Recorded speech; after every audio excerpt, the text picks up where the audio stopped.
반갑습니다. 산골의 아침입니다. 오늘 말씀은 에베소서 4장 7절에서 11절 말씀입니다.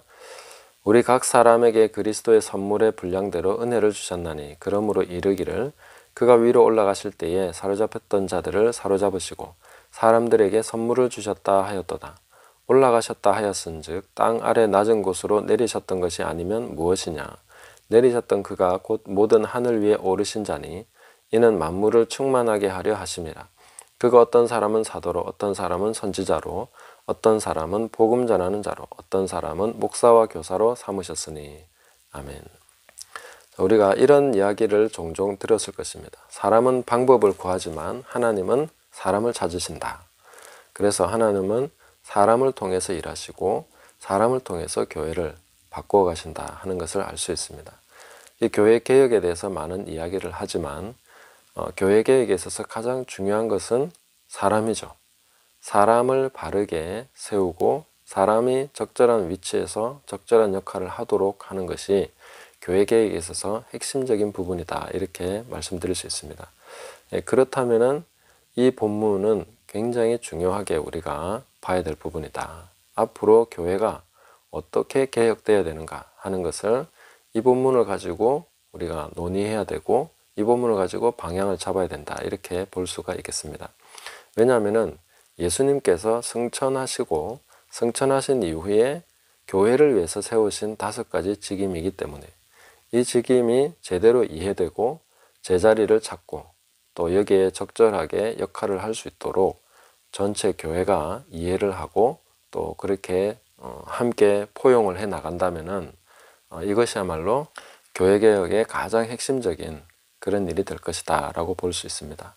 그래서 오중직임에 대해서 몇 번에 걸쳐서 한번 살펴보려고 합니다. 완전 뽕을 뽑는다고 그러죠.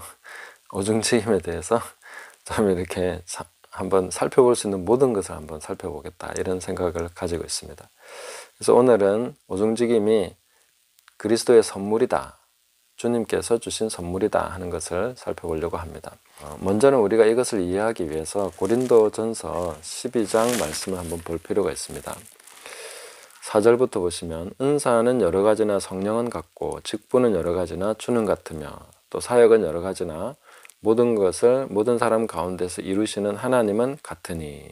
자, 여기서 성삼위 하나님의 그 부분이 나오는데 은사는 성령께서 주관하시고 직분, 직임은 예수님, 주님께서 주관을 하시며 또 사역, 전체적인 모든 것을 이루어 가시는 사역은 하나님께서, 성부 하나님께서 주장하신다. 이렇게 나오고 있습니다.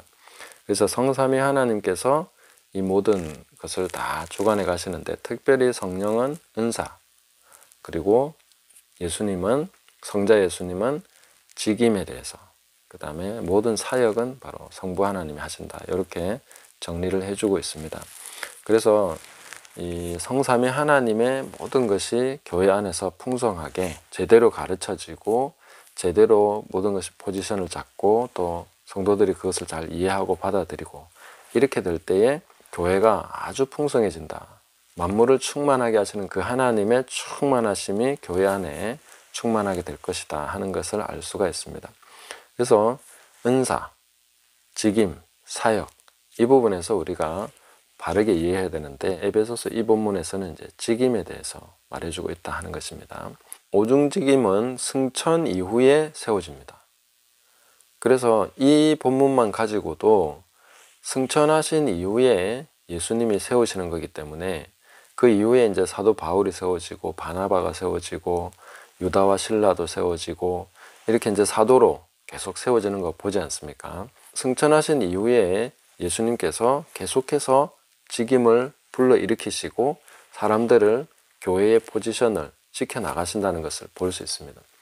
그래서 예수님은 계속해서 교회를 돌보고 계신 것이죠. 요한계시록에 보시면 예수님은 촛대 사이를 다니시면서 7 금촛대는 바로 7 교회고 그 손에 7 별을 붙드시고 그 모든 사역을 하고 계시지 않습니까? 그러니까 승천하신 이후에도 계속해서 사람들이 세워지면서 교회를 풍성하게 하신다. 예수님께서는 끊임없이 교회를 돌보고 계신다 하는 것을 우리가 분명하게 인식하고 이 부분에 대해서 받아들일 수 있어야 된다는 것입니다. 그 주님께서 교회를 위해서 사람들을 세우신다. 그 선물을 주셨다. 이렇게 말씀하고 있는 것이죠. 선물. 이것은 어떤 자격의 요건도 있겠지만 그런 것보다는 교회를 위한 선물이라는 거죠. 그래서 저는 저 자신을 늘 이렇게 교사라고 그렇게 말씀을 드렸는데 저의 무슨 자격, 능력이 아니라 빚이죠. 빚. 예수님의 직접적인 선택에 의해서 교회를 위한 선물로서 주어진다 하는 것은 너무나 영광스러운 일이죠. 그런데 자격 있는 자를 부르신다기보다는 그냥 비천하고 자격 없고 능력 없고 그런 사람을 불러서 주님께서 다듬으시고 부으시고 채워주시고 그렇게 해서 주시는 선물인 거죠. 그래서 사도 바울은 헬라인이나 유대인이나 어리석은 자나 지혜로운 자에게 다 내가 빚진 자다 이렇게 말하고 있지 않습니까? 그런 사람들을 위해서 자기가 세워졌으니까. 교회를 위해서 직임을 주시는 것이니까 직임을 받은 사람의 태도는 무엇입니까? 교회에 대해서 빚을 진 것이죠. 그 빚을 갚아야 되는 것입니다. 주님께서 존귀하게 세우시는 것은 다 빚이 된 것이죠. 기쁜 것이지만 큰 부담으로서 우리가 그것을 가지고 계속해서 충성되게 수행해 나가고 섬겨 나가야 된다 하는 것을 알 수가 있습니다. 그래서 모든 사람은 이 직임을 사모해야 됩니다. 직임으로 세워지기를 계속해서 구하고 나가야 됩니다. 선한 것을 사모하고 교회를 위한 선물이 될 수 있도록 자기를 계속 주 앞에 드리면서 하나님 앞에 드릴 때에 그 주님께서 받아서 어디다 주지 이렇게 할 수 있는 거 아니겠습니까? 주님 손에 맡겨드리지 않는 사람을 어떻게 선물로 줄 수 있겠습니까? 그러니까 주님 손에 계속 자기를 맡겨드리면서 충성되게 따라가다 보면 또 어느 날 또 선물로서 주어지는 그런 놀라운 일이 일어나게 되는 것이죠. 이 오중직임에 대해서 보면은 아주 희한하게도 어떻게 보면 당연한 것이지만 거짓도 다 있습니다. 거짓 사도도 있고 거짓 선지자도 있고 거짓 교사도 있고 가짜 목사도 있고 그 다음에 다른 복음을 전하는 사람들 다 있죠. 그러니까 오중직임에 대해서 가짜가 다 존재하고 있습니다. 그 진짜도 있기 때문에 가짜도 다 있는 것이죠. 이렇게 이해를 하시면 되겠습니다.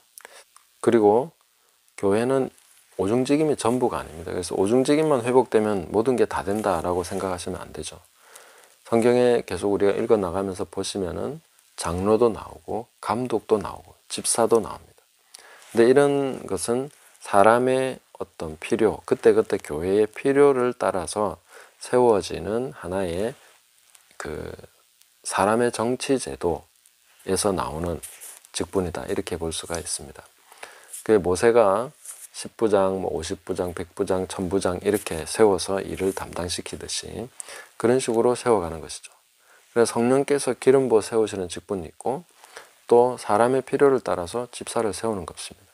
사도가 일을 하다 보니까 우리가 이것만 하는 것은 좀 무리다.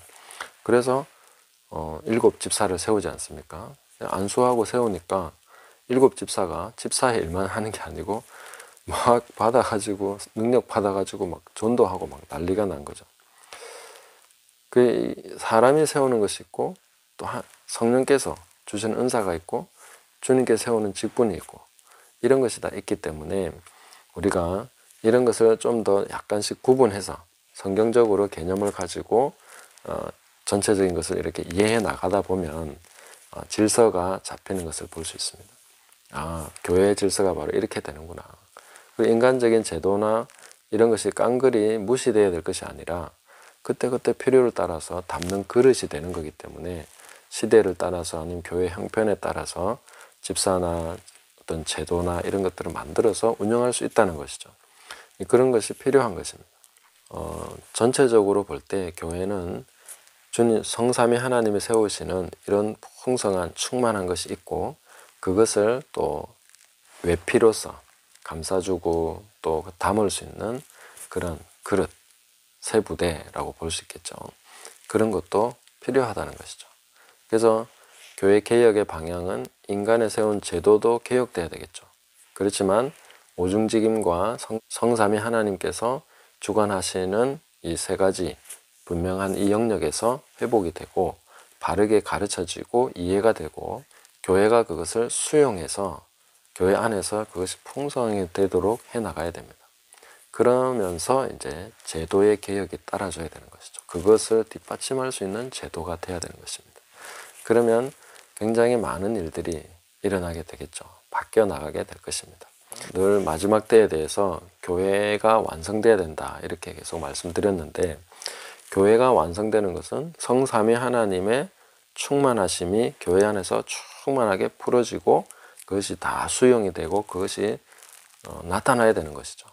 그리고 성도들의 삶에 이런 것이 굉장히 자연스럽게 풀려나고 직임과 은사와 사역에 있어서 성삼위 하나님의 역사가 계속해서 교회 안에서 일어나는 것을 봐야 됩니다. 그리고 그에 따르는 제도 개혁이 따라줘서 일어나야 되는데, 이런 일들이 지금 계속 일어나고 있죠. 일어나고 있습니다. 그리고 그런 성경적 이해를 가지고 교회를 바라보고 또 성경을 재해석하고 이렇게 하면서 교회가 계속해서 제도적인 부분에서도 보완해 나가면서 따라 나갈 때에 우리는 굉장히 충만한 그런 교회의 완성도를 보게 될 것입니다. 그렇게 될 때에 주님께서 그리스도의 신부를 데리러 재림하신다 이렇게 볼 수 있습니다. 이렇게 놓고 보면 아직은 조금 시간이 있다라고 볼 수 있습니다. 우리가 많이 미흡한 부분이 있기 때문에 성령의 은사와 또 주님의 직분과 하나님의 사역이 교회 안에서 더 강력하게 풍성하게 또 아름답게 풀어지고 세워지고 그렇게 나가야 될 것입니다. 오늘 우리가 이 말씀을 통해서 우리가 그러면 은사에 있어서도 신령한 것을 사모하면서 성령의 그런 주시는 것을 우리가 계속해서 풍성하게 받아야 될 것이고, 또 주님께서 교회를 위해서 선물로 주시는 그 직분에 대해서 우리가 깨닫고 그 직분을 사모하면서 하나님께서 이루어 가시는 그 사역이 내 삶을 통해서 우리를 통해서 이루어지는 것을 봐야 되겠죠. 그 방향을 가지고 기도하시면서 계속해서 나가시기를 예수님의 이름으로 축복합니다. 감사합니다.